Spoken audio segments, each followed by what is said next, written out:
All right, so today we are going to cover ethics in selling.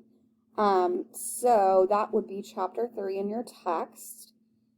So, business ethics is an aspect of overall societal ethics. And ethics in selling is not an oxymoron.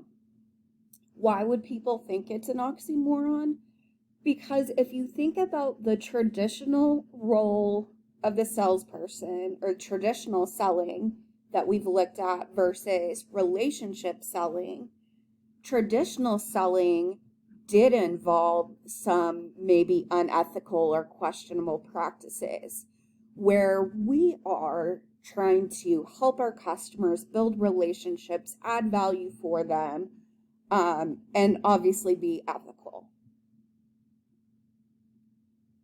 So you can see here the root of where ethics came from. And ethics really is saying what's right or wrong in terms of truth or justice. So there are two different standards. There's a legal standard, so that's laws, statutes that you have to follow legally. But then there's an ethical standard that comes from cultural norms, customs, attitudes. So more of what is right or wrong in where I live. So like different countries may have different ethical standards. So the two bases for the ethical system is deontological, and I know that I'm butchering these words, and teleological. So the first one that I think is deontological, you'll see that I've put in blue, it's an expressly stated rule. So for example, the golden rule, or maybe the 10 commandments. Where teleological is looking at right and wrong in terms of the greatest good for the greatest number. So the best for the largest group.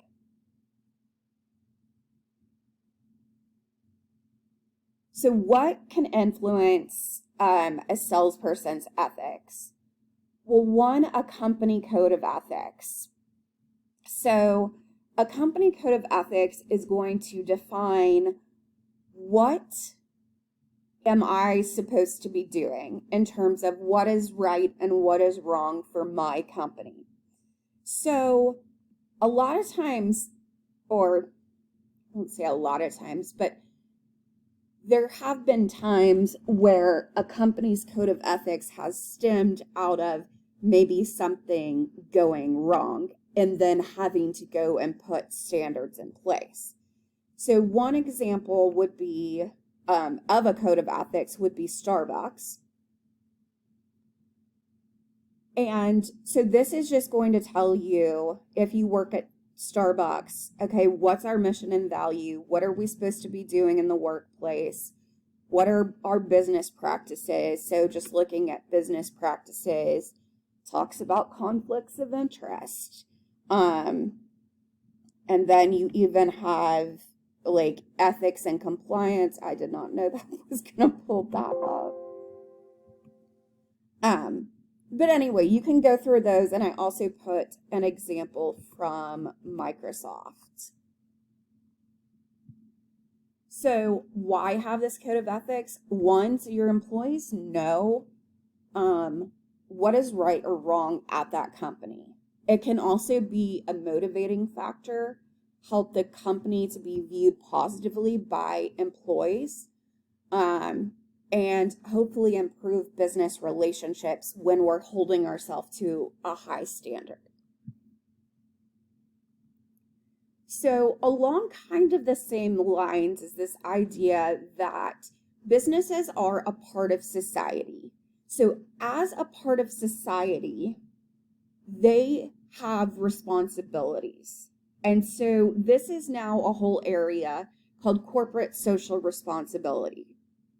So probably you've worked for a company that did something in this regards. So for example, one of the companies I worked with, they would give you one paid day, so 8 hours paid off to volunteer. Other examples might be green initiatives. It might be helping the community. Target has a whole section. Actually, most websites or companies' websites have a whole section on corporate social responsibility. Sometimes it's called corporate social responsibility, sustainability.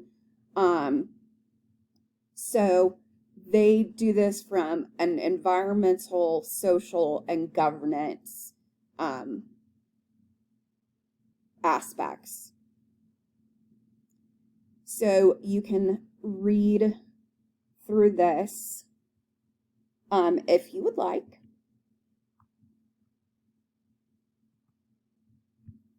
So another issue is that your managers and up executives should be role models for how to behave in terms of both words and their actions. So I don't know how many of you know about Wells Fargo, but back, I want to say it was like 2016, this started. In sales management, I actually go through, like, I was pulling articles as stuff was happening. But essentially what happened was they had unrealistic goals for their salespeople. And so in order to meet those goals, salespeople started cutting corners, I'll say. So let's say someone came in and signed up for a new checking account. Without that person knowing, but having their signature, they would also fill out an application for a savings account and for a credit card. So people eventually, so it starts small, probably in one branch, it grows to be a big issue for the company. And then customers started realizing that they had these accounts and credit cards that they never signed up for. And so it all eventually blew up. And I can't remember now the number, but they paid millions and millions in fines.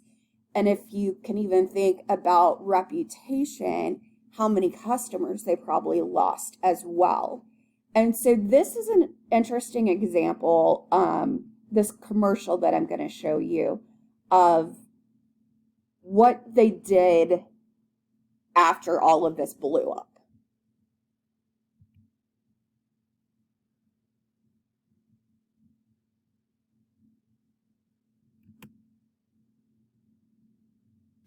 We know the value of trust. We were built on it. Back when the country went west for gold, we were the ones who carried it back east. By steam, by horse, by iron horse. Over the years, we built on that trust. We always found the way. Until we lost it. But that isn't where the story ends. It's where it starts again. With a complete recommitment to you. Fixing what went wrong, making things right, and ending product sales goals for branch bankers.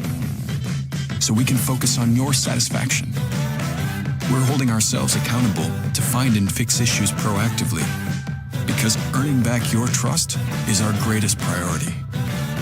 It's a new day at Wells Fargo, but it's a lot like our first day.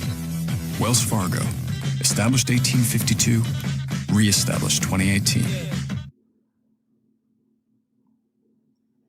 All right, so that's one example of unethical practices and the effect of that. So these are some things you can just think through. Normally I would discuss this in class, And generally the answer is, for the first one, depends on what they're doing. And I would agree with that. And then you should never make negative remarks about your competitor. You can address the issue. So if they say something negative about you, you can say, I'm sorry that you heard that. That's incorrect. And then move on to focus on you, your company, your customer, potential customer. Never say anything negative about a competitor. It will come back to bite you. Another aspect, and this was put into law back whenever Enron happened, which probably is before most of y'all's time. You can Google it. But essentially they had their, I believe, oil and gas company in Houston, and they had falsified their accounting. And from that, a lot of laws came out, and accounting laws, or rules. I guess they're laws. Well, there's like the Sarbanes-Oxley Act that basically now, anytime that a CEO and CFO sign off on financials, so quarterly, annual reports, they can be held liable as a company, but both and individually. So they can be punished as a business and as an individual. So whistleblowing protection came out so that in the case of Enron, someone finally figured something out within the company and did something about it. They blew the whistle. And so now if you do that, you are protected. And then lastly, before your assignment, just don't do any of these things, and just know what these different discrimination is versus workplace harassment and sexual harassment. So this is a checklist from your book. And number 3 and 4 really, I think, tell me whether it's right or wrong. But I specifically with 4 think, would I want to explain my actions to my parents, to my best friend, to my brother, my spouse maybe? I don't have a spouse, but if I did. If that's a no, then it's probably something I shouldn't be doing.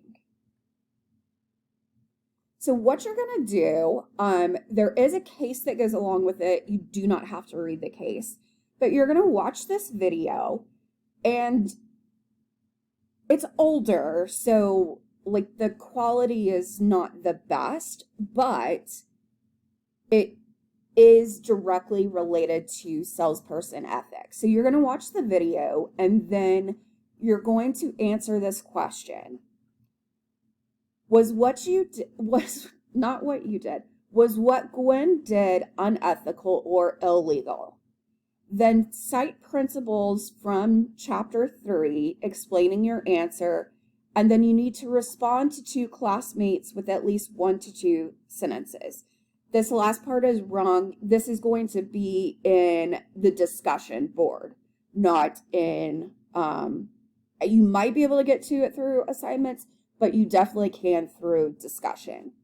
And so that will be due by Wednesday. And that's it.